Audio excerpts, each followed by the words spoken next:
Members, we have had all the discussion on this bill today. All of it has been about the people getting public money, the people receiving the money. So with your indulgence, I'd like to talk just a little bit about some of the folks who actually participate in the economy so that that money can exist, the people paying taxes and giving the money.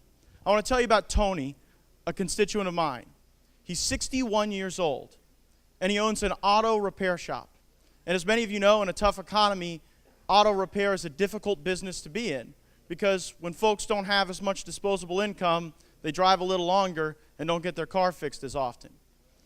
So because Tony wasn't able to make ends meet just by owning his repair shop, he picked up extra shifts after work as a night manager at a convenience store. Now, Tony and I go to church together.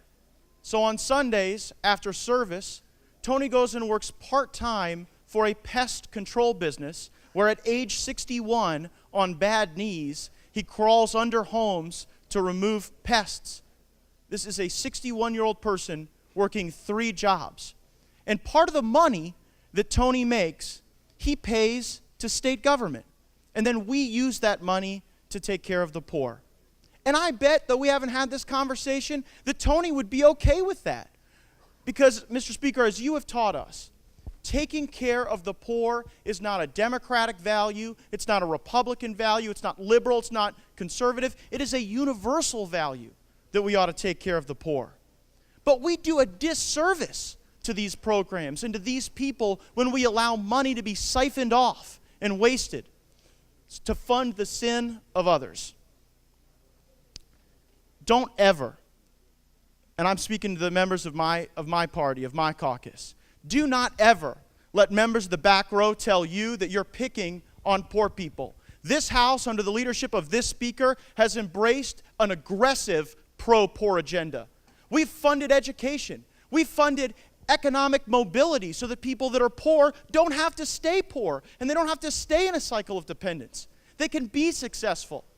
We've even funded in our budget cash that we give to poor people to help them just make that next mortgage payment or to buy that next batch of groceries. And all we're asking for that aggressive pro-poor agenda is that money not be used in these circumstances. I think that's fair. This country is begging for entitlement reform. And so what will you give us if not this?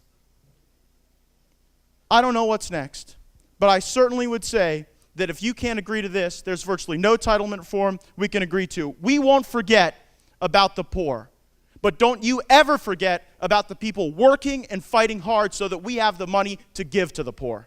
Thank you, Mr. Speaker.